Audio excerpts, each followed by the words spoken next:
창세기 32장. 야곱은 길을 떠나 계속 가다가 하나님의 천사들을 만났다. 야곱이 그들을 보고 말했다. 이곳은 하나님의 진영이로구나. 야곱은 그곳을 마하나임이라고 이름 지었다. 야곱은 에돔 들녘 세일 땅에 살고 있는 형 에서에게 자기보다 앞서서 심부름꾼들을 보냈다. 야곱이 심부름꾼들에게 이렇게 일렀다. 너희는 내 형님 에서에게 이렇게 말씀드려라. 형님의 아우 야곱은 지금까지 외삼촌 라반의 집에 몸붙여 살았습니다. 거기서 지내는 동안 소떼와 나귀떼와 가축들, 남종들과 여종들을 많이 거느리게 되었습니다. 이제야 제가 이렇게 형님께 인사를 드리니 형님께서는 너그러운 마음으로 이 아우를 보아주시기 바랍니다. 심부름꾼들이 야곱에게 돌아와 말했다. 주인님, 저희가 가던 길에 주인님의 형님을 만나게 되었습니다. 그분 역시 주인님을 만나러 400명이나 되는 일행을 거느리고 이리로 오고 있는 중이었습니다. 야곱은 와락 겁이 났다. 형이 자기를 해치지 않을까 걱정이 되었다. 야곱은 그동안 함께 움직였던 사람들과 가축들, 양떼와 소떼와 낙타들을 두 무리로 나누었다. 에서가 한 무리를 공격하면 다른 한 무리라도 도망쳐야겠다는 생각에서였다. 야곱은 기도를 드렸다. 할아버지 아브라함의 하나님, 아버지 이삭의 하나님, 주께서는 제게 분명히 말씀하셨습니다. 내 고향, 내 피부치들이 사는 곳으로 돌아가라.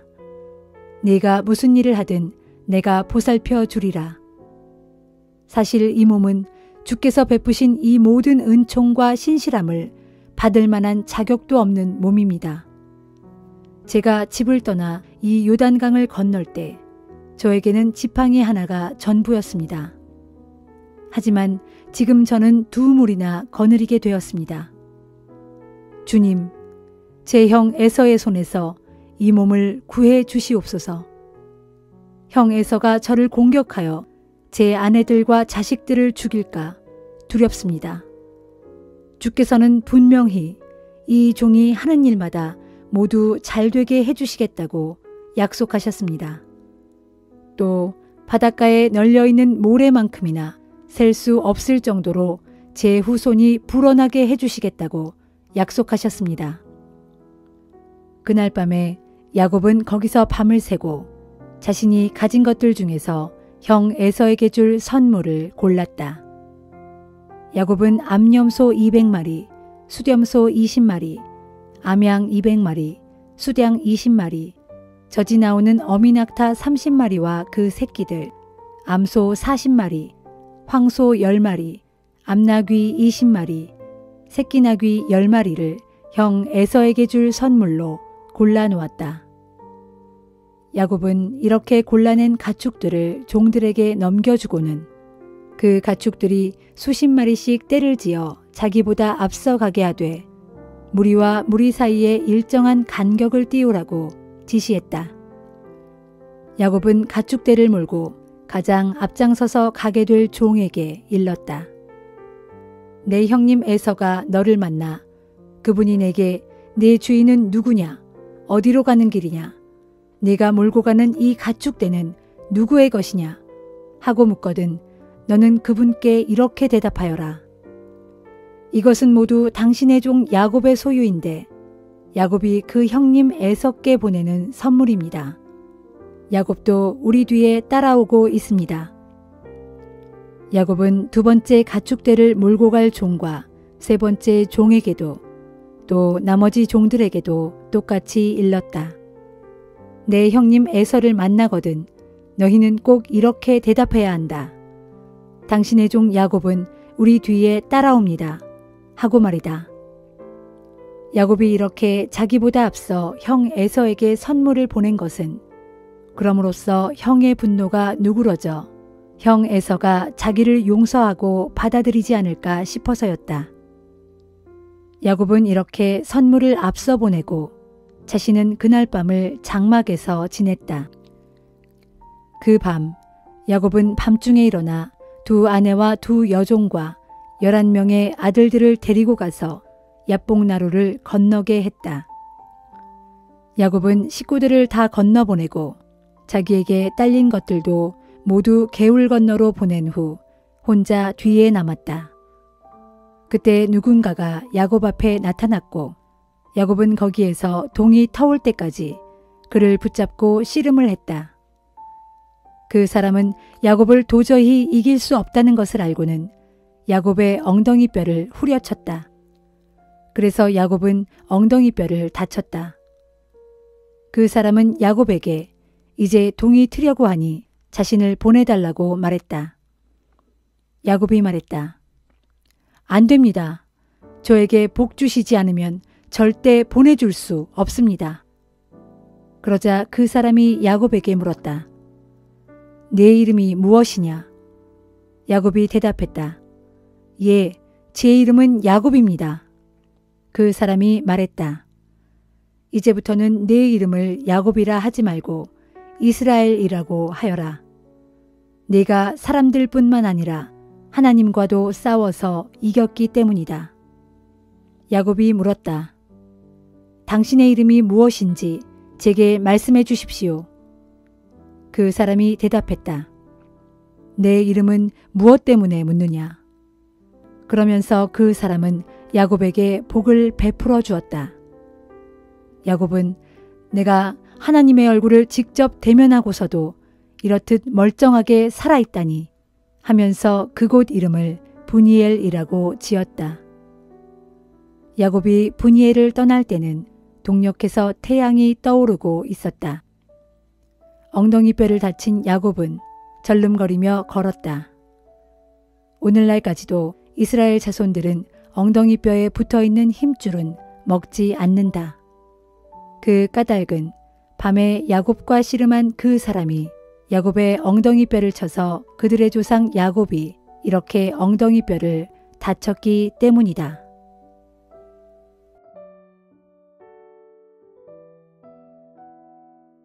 마가복음 3장. 예수께서 다시 회당에 들어가셨을 때의 일이다. 그 회당에 한쪽 손이 오그라든 사람이 와 있었다. 예수를 고발할 구실을 찾고 있었던 몇몇 사람들은 그날이 안식일인데도 예수께서 그 사람을 고쳐줄 것인지 눈여겨 지켜보고 있었다. 예수께서 한쪽 손이 오그라든 사람에게 말씀하셨다. 일어나서 사람들 앞으로 나오시오. 그리고는 사람들을 향해 예수께서 물으셨다.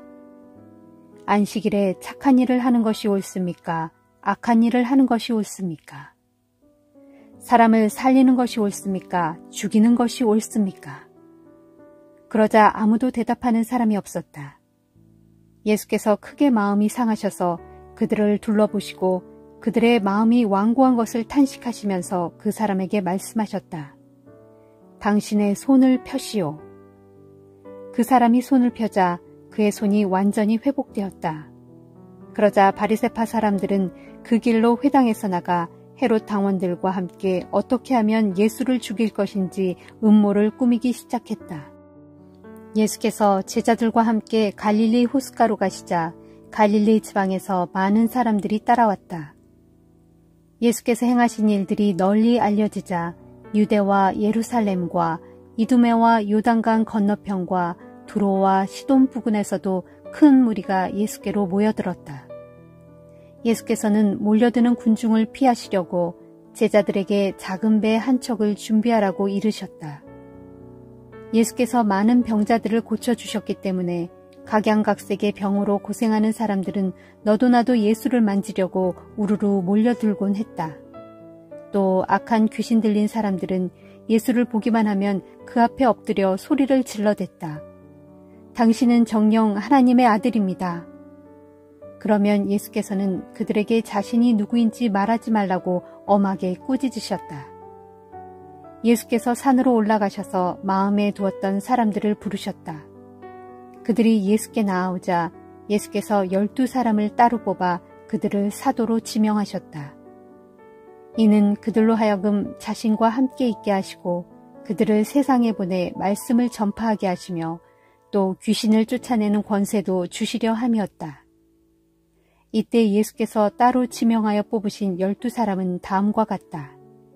즉 예수께서 베드로라는 이름을 붙여주신 시몬, 천둥의 아들들이라고 부르셨던 세베대의 아들 야고보와 요한, 안드레, 빌립, 바돌로메, 마테, 도마, 알페오의 아들 야고보, 다데오, 열심당원 시몬, 그리고 나중에 예수를 배신한 가룟 유다가 바로 그들이다.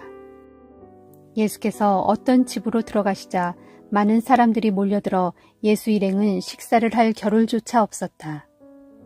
예수의 가족들은 예수가 미쳤다는 소문을 듣고는 어떻게든 예수를 붙잡아 그를 집으로 데려가려고 하였다.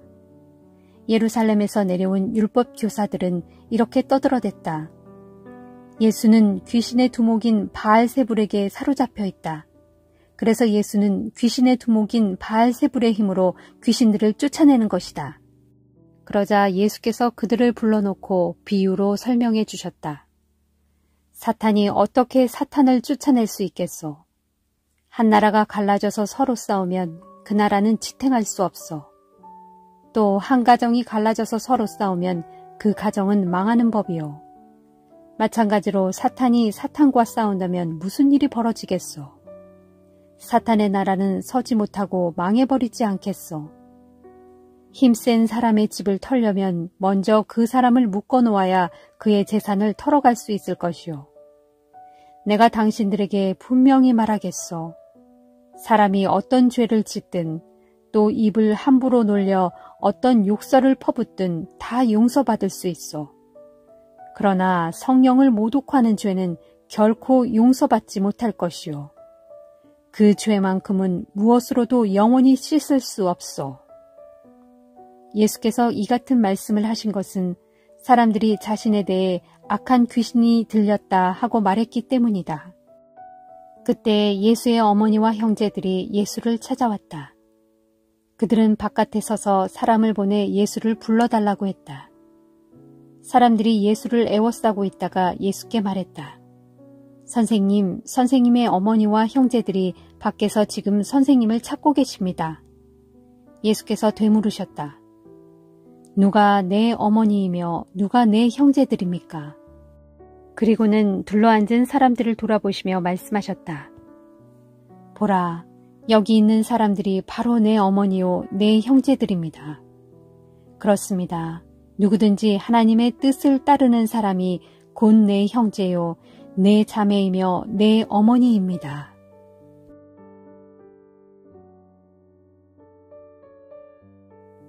에스더 8장.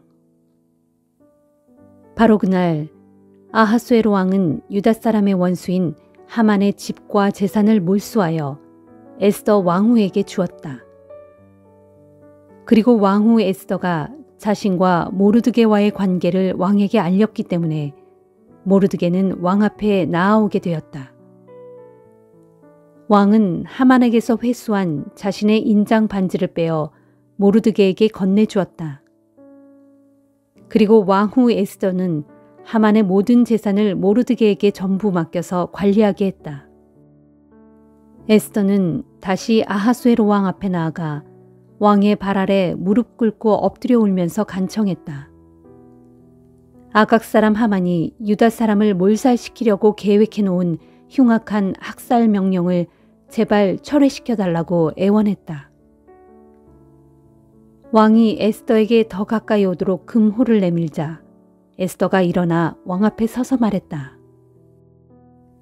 만일 왕께서 좋으시다면 왕께서 저를 어여삐 여기시고 제 말이 옳다고 생각되신다면 왕께서 저를 사랑스럽게 여기신다면 아각 사람 함무다다의 아들인 하만이 이 나라의 모든 지방에 흩어져 사는 유다 사람들을 몰살시키려는 흉악한 음모로 쓴 조서를 취소시켜 주소서.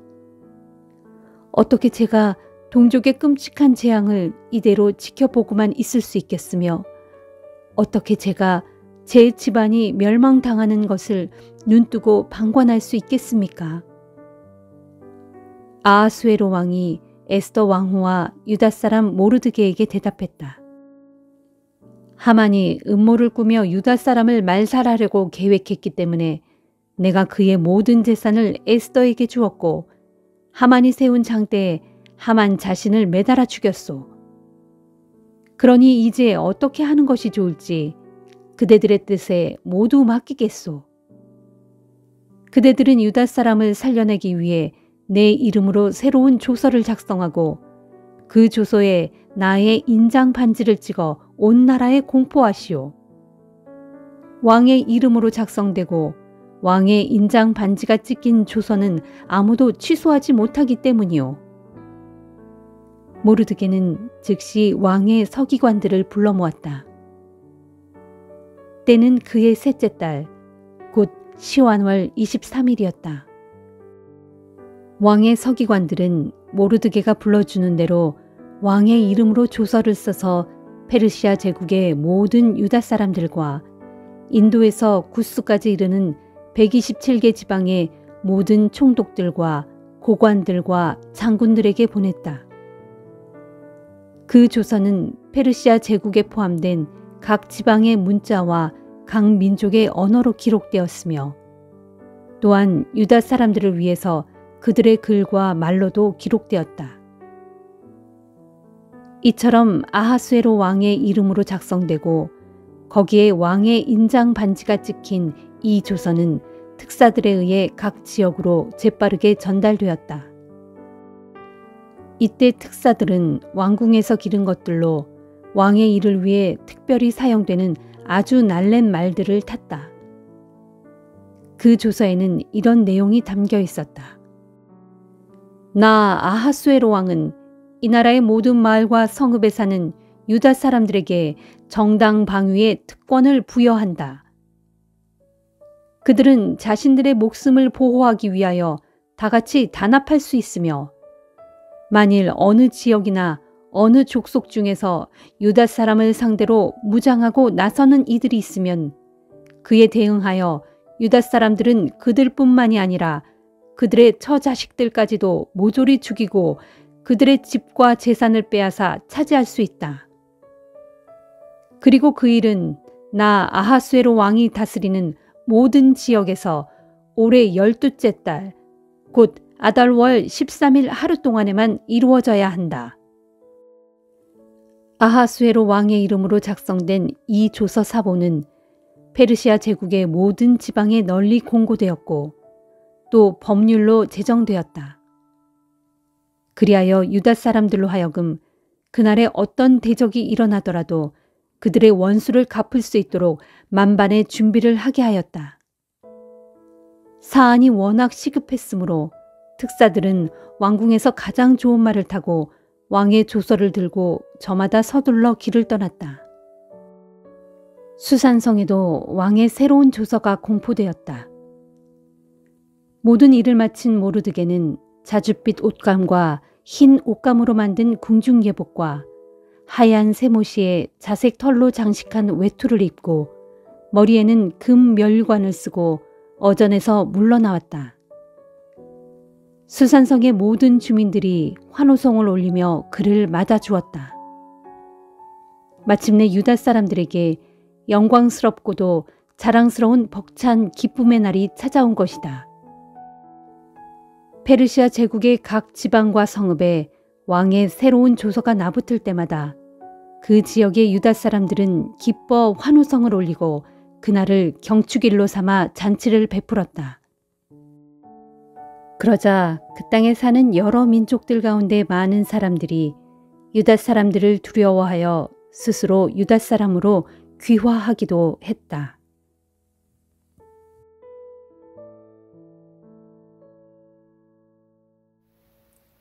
로마서 3장. 그러면 유대인이라고 해서 특별히 이로운 점이 무엇이겠습니까? 그리고 과연 할례의 가치는 무엇입니까? 여러모로 많은 유익과 가치가 있습니다. 무엇보다도 먼저 유대인은 하나님의 말씀을 맡았습니다. 물론 유대인 중에도 분명 믿지 않는 자들이 있긴 합니다. 하지만 믿지 않는 자들이 있다고 해서 하나님의 신실하심이 무효가 될 리가 있겠습니까? 절대로 그럴 리 없습니다. 세상 사람들이 모두 거짓말쟁이라 하더라도 오직 하나님만은 참되십니다. 그러기에 성경에 기록되기를 주께서 하시는 말씀은 언제나 옳고 주께서 내리시는 심판은 항상 올바릅니다 하였습니다. 그러나 어떤 사람은 이렇게 말합니다. 하지만 우리의 불의가 하나님의 의로움을 더욱 더 분명하게 드러내지 않습니까? 그럴 때 우리는 어떻게 말해야 할까요? 하나님께서 우리에게 진노를 내리시는 것이 잘못이라고 말입니까? 이 말은 내가 세상 사람들의 주장을 그대로 옮긴 것입니다. 절대로 그렇지 않습니다. 만약 그렇다면 하나님께서 어떻게 세상을 공정하게 심판하실 수가 있겠습니까? 또 더러는 이렇게 주장하는 사람도 있습니다. 내 거짓이 하나님의 신실하심을 더욱 크게 드러나게 하고 하나님의 영광을 더욱 크게 할 것이니 내가 죄인으로 정죄받을 이유가 어디에 있단 말인가? 만일 이런 논리를 편다면 우리가 악하면 악할수록 하나님께는 결국 더 좋은 일이 된다는 말이 되고 맙니다. 사실 어떤 사람들은 우리가 그렇게 말하고 다닌다고 비방하기도 합니다. 그런 사람들은 정죄를 받아 마땅합니다. 그러면 어떻게 결론을 내려야 할까요? 우리 유대인이 이방 사람들보다 더 낫다고 할 수 있을까요? 결코 그렇지 않습니다. 이미 지적한 대로 유대인이나 이방인이나 모두가 죄 아래에 있습니다. 이 사실은 성경에 기록된 말씀과 똑같습니다. 곧 의인은 아무도 없다. 한 사람도 없다. 깨닫는 사람도 없고 하나님을 찾는 사람도 없다. 모두가 곁길로 빠져 못된 짓을 저지르는 쓸모없는 사람들 뿐이니 선한 일을 하는 사람은 찾아볼 수 없다. 단 한 사람도 찾을 수가 없다. 그들의 목구멍은 열린 무덤이고 그들의 혀는 사람을 속이는 연습만 한다. 그들의 입술에는 독사의 독이 있을 뿐이다. 그들의 입에는 저주와 독설이 가득 찼다. 그들의 발은 남의 피를 흘리게 하는 일에는 신속하게 움직이니 그들이 가는 길에는 불행과 파멸뿐이다. 그들은 평화의 길이라고는 도무지 모르는 사람들이다. 그들의 눈에는 하나님을 두려워하는 기색이 조금도 없다. 이제 우리는 율법이 무엇을 말하든 그것은 결국 율법 아래에 있는 모든 사람을 향해 말하는 것임을 알고 있습니다. 그리하여 모든 사람들의 입을 다물게 하고 온 세상이 하나님 앞에서는 유죄라는 사실을 드러내려는 것입니다. 그러므로 율법을 잘 지킴으로써 하나님 보시기에 의롭다고 인정을 받을 수 있는 사람은 아무도 없습니다. 하나님의 율법은 우리로 하여금 스스로가 죄인이라는 사실을 깨닫게 해줄 따름입니다. 그러나 이제 율법과는 상관없이 하나님께 의롭게 받아들여지게 되는 길이 하나님에게서 나타났습니다. 거기에 대해서는 율법과 예언자들이 한결같이 증언하고 있습니다. 하나님에게서 비롯된 이 의로움은 예수 그리스도를 믿는 모든 사람에게 주어지는 것입니다. 거기에는 아무런 차별이 없습니다. 그것은 모두가 죄를 지어서 하나님의 영광에는 이를 수가 없는 처지이기 때문입니다. 이처럼 모두가 죄인일지라도 그리스도 예수께서 마련해 놓으신 죄사함을 통해 하나님의 은혜로 말미암아 모두가 아무런 대가도 치르지 않고 값없이 하나님께 의롭다는 인정을 받을 수 있습니다. 하나님께서는 그리스도 예수를 세상에 보내어 피를 흘리게 하심으로써 우리를 위한 속죄 제물로 삼으셨습니다. 하나님께서 앞서 지으신 우리의 죄를 벌하지 않은 채로 참으신 것도 이렇게 자신의 의로움을 널리 드러내시기 위해서였습니다. 이렇게 하나님께서 지금 이 시대에 자신의 의로움을 나타내신 것은 자신이 진정 의로운 분이시라는 것과 또 자신의 독생자 예수 그리스도를 믿는 사람들은 누구나 의롭다고 인정해 주신다는 사실을 드러내 보여주기 위해서였습니다. 그러므로 우리 사람이 자랑하며 내세울 것이라고는 아무것도 없습니다. 전혀 없습니다. 왜 그렇습니까? 우리가 하나님께 의롭다고 받아들여지게 하는 것은 우리가 행위의 법에 따라 율법을 잘 지킴으로써 그렇게 된 것이 아니고 오직 예수 그리스도를 믿는 믿음의 법에 따라 그렇게 된 것이기 때문입니다. 그렇습니다. 사람이 하나님께 의롭다고 받아들여지게 된 것은 율법을 준수하는 것과는 상관없이 오직 믿음에 의해 그렇게 된다는 것이 우리의 주장입니다. 하나님께서는 유대인만의 하나님이 아닙니다. 그분이 이방인들에게는 하나님이 아닌 걸까요? 그렇지 않습니다. 그분은 이방인들에게도 역시 하나님이십니다. 참으로 온 세상에 하나님은 오직 한 분만이 존재하기 때문입니다.